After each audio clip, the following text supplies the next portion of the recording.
Jai Baba, I just have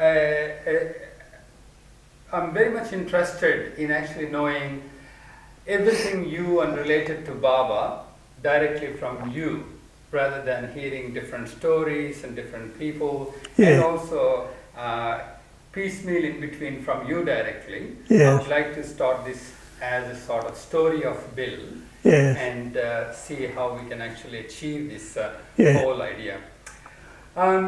Can you please tell me what's your state of mind before you come to Baba, right, and how you seek to search for something spiritual? Yes. Well, well, first of all, there's no question that I was born in a family where not only my father and mother, but their family on both sides, their brothers and sisters, everyone was very much church-going people, Christians, sincere. I mean, in the sense that they obviously took it seriously. They attended church regularly.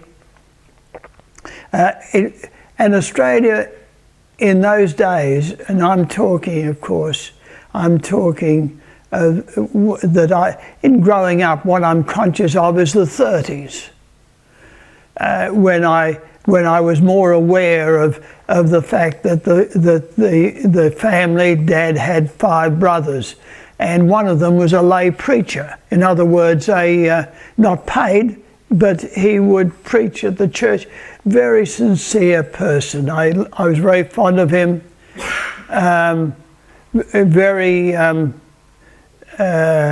Very sincere person. You just felt it. And okay, but Australia in those days was extremely conservative. There was nothing but Protestant churches, Roman Catholic churches. That was it. Anything else, Buddhism, Hinduism, Islam, everything was heathenism. It was Christianity or nothing. But as I said, God was very much a part of our life. And I was taken to church regularly. I was sent to Sunday school regularly. And it wasn't until I was 14, and I think influenced, if I remember rightly, by my sister, who was 5 years older than me, who had already rebelled against the narrowness of the Christian view at that time. And I rebelled and left the church, but continue to have that interest in what was life all about. And somehow, particularly in a vague sort of a way, all I can say is now in recollection, is in a vague way, how did God fit in? I sort of knew there's got to be a connection between God and life, but what was it? What was it being, and so forth? That's where that persisted. I remember, having contact with another minister who did have an interest in a broader, had a certain broader view of life than I'd experienced in the other church, and I attended that for a while. And then my parents, when I was in the late teens, I joined the army at 17. I was in the service with the army and the Air Force during World War II, but I would have leave. I was stationed in Australia, and my parents already had left the church too and were searching for a greater truth than they'd experienced in the Christian church they attended, the Church of Christ it was called. So sorry to interrupt, Bill. This is not, you're not rebelling against God, but the mode and pathway towards the God taught by church. Yes. That's exactly your yes. feeling at that time. Yes. Okay. So that your parents felt the same way. They also felt that this is too narrow. They were not satisfied in terms of what the purpose of life was, what it meant, and particularly how to love God. It's all right in the church for the minister to say love God, but what does it mean? How to do it? And what do we mean by God? What conception do we have of God? Anyway, so my parents would investigate Christian Science, Theosophy, breakaway Christian groups. You'd get people in those days too, people that have a bit of experience and then set themselves up as a little teacher. Well, my parents would look at this one and that, but they didn't stay with any of them. And but anyway, that was my parents, and I went along with them, and I was the same way. That what we investigated didn't really appeal to me. But you can see why I was interested. Yeah, I understand the trend you were actually developing those days. Yes. About searching for a true God and true method of loving God. Yes. Rather than ritual and ceremony and narrowness. Yes. and some sort of dictatorial direction. Yes. You're getting from church. But yeah. What actually put towards Baba, and yes.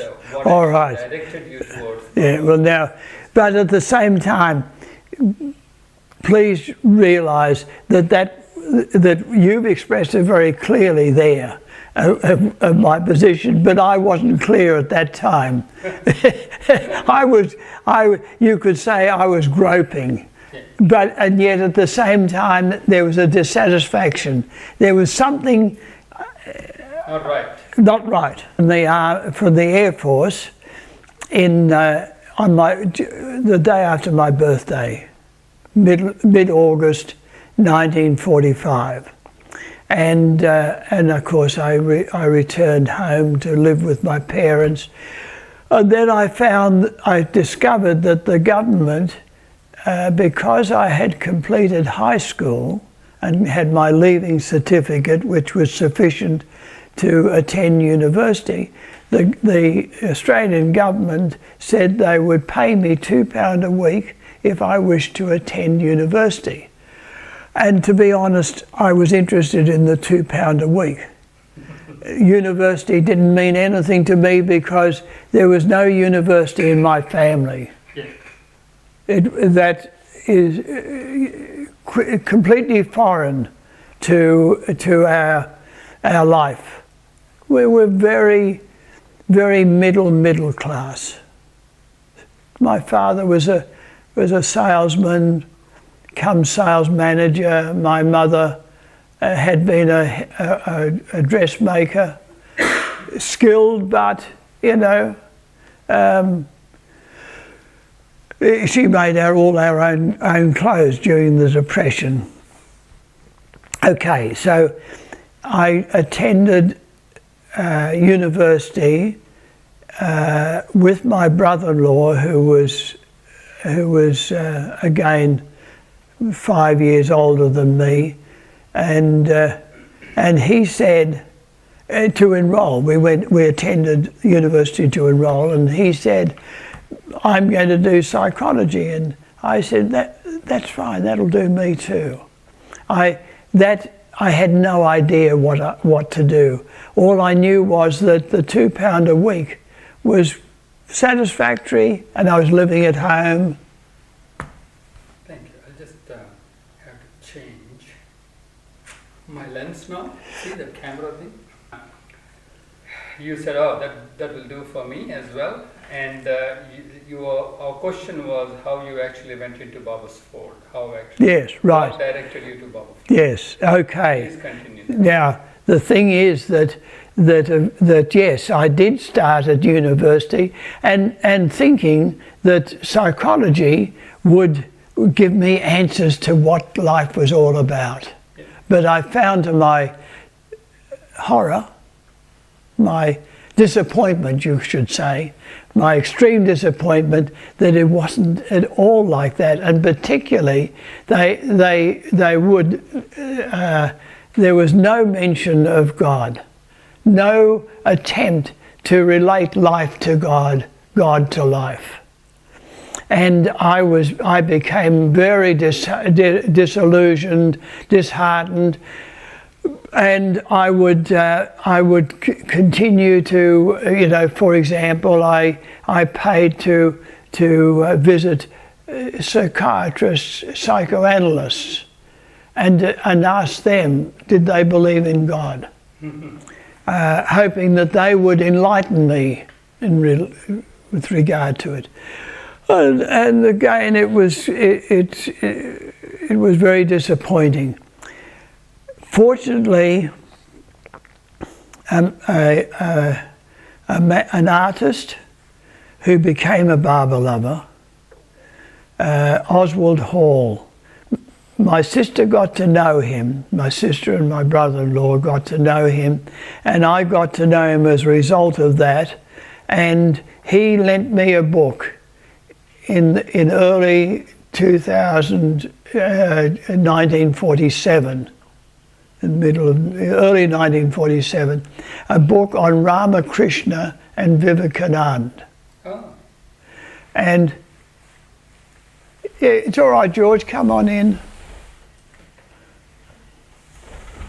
And I was so intrigued.